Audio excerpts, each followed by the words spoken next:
Types of a solid. According to general appearance, solids can be classified into two types, which are named as amorphous solid and crystalline solid. अपनी ज़ाहिरी हालत की बुनियाद पर solids को दो किस्मों में तब्दील किया गया है, जिन्हें हम कहते हैं amorphous solids and crystalline solid.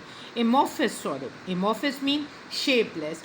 amorphous जो है वो ग्रीक लैंग्वेज का वर्ड है जिसके मायने हैं जिसकी कोई शक्ल ना हो.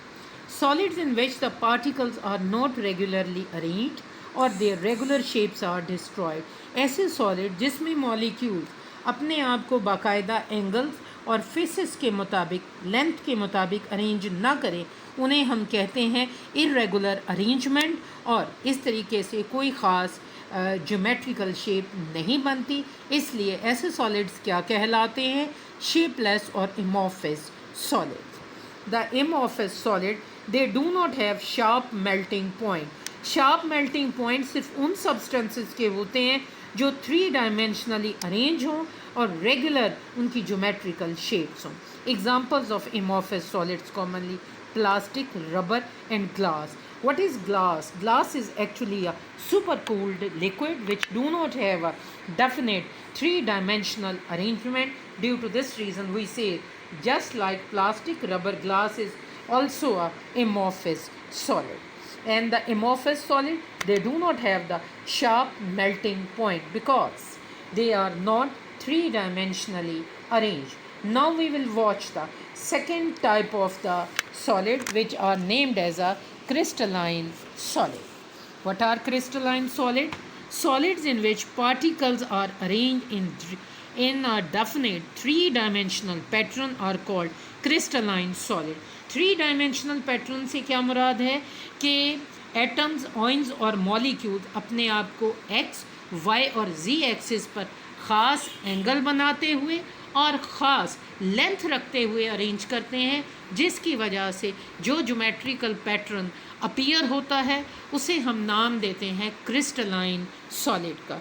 Crystalline solids have definite surfaces और फेसेस. क्रिस्टलाइन सॉलिड्स की ख़ास जो है वो सरफेसेस या फेसेस होते हैं, यानी उनकी अपीयरेंस होती है. Each face has a definite angle, और हर फेस का एक ख़ास एंगल होता है. एक ख़ास क्रिस्टलाइन सॉलिड जिससे आप फेमिलियर हैं, that is the crystal of a sodium chloride. Sodium chloride crystal is cubic in a shape. ये मैंने आपको डायाग्राम इससे पहले भी बना के दी थी, लेकिन अब मैं एक क्यूब की फिर से एक डायाग्राम ड्रॉ कर रही हूँ. ये देखें, मैं एक क्यूब ड्रॉ कर रही हूँ. ये क्यूब किसका है? ये सोडियम क्लोराइड के क्रिस्टल का है, जिसमें आप देख सकते हैं कि इसमें टोटल 3 लेंथ्स हैं और 3 एंगल्स हैं. ये देखें, ये एक्स एक्सिस, वाई एक्सिस, तीनों जो हैं दीज आर, ये हमारे पास है X axis, Y axis and Z axis. ये 3 एंगल्स हैं, X axis, Y axis and Z axis. These 3 lengths, A length, B length and C length. तो यहाँ पे हम कहते हैं क्यूबिक. जब कभी भी स्ट्रक्चर क्यूबिक इन शेप होता है तो हम कहते हैं A length is equal to the B length, B length is equal to the C length, alpha angle is equal to the beta angle, beta angle is equal to the gamma angle and every angle is equal to 90 degree. ये properties कब होती हैं? जब हमारे पास किसी भी solid की crystal की शक्ल क्यूबिक होती है. तो क्यूबिक हो, टेट्रागोनल हो, पेंटागोनल हो, हेक्सागोनल हो, तो ऐसे सॉलिड्स क्या कहलाते हैं? Crystalline solids. Crystalline solids have definite surfaces or faces. Each face has a definite angle with other. They have sharp melting point. जो crystalline होगा उसका melting point हमेशा कैसा होगा? That will be a sharp one. Examples हैं हमारे पास. Sodium chloride की example ले लें, हम डायमंड की एग्ज़ाम्पल ले लें. अब हम देखते हैं कि शेपलेस में और रेगुलर अरेंजमेंट में क्या डिफरेंस होता है. ये हमारे पास शेप्स हैं, ये क्रिस्टलाइन सॉलिड्स की शेप है. आप देख सकते हैं कि तमाम एंगल्स और लेंथ जो हैं वो कैसे हैं? वो रेगुलर पैटर्न पे हैं. और ये क्या है? ये क्रिस्टलाइन सॉलिड है. इसमें क्या प्रॉपर्टीज़ हैं? रेगुलर शेप्स हैं. रेगुलर शेप्स किस लिए हैं? कि एटम 3-डायमेंशनली अरेंज हैं. और एग्ज़ाम्पल इसकी क्या है? Diamond, sodium chloride, graphite and बकी बॉल।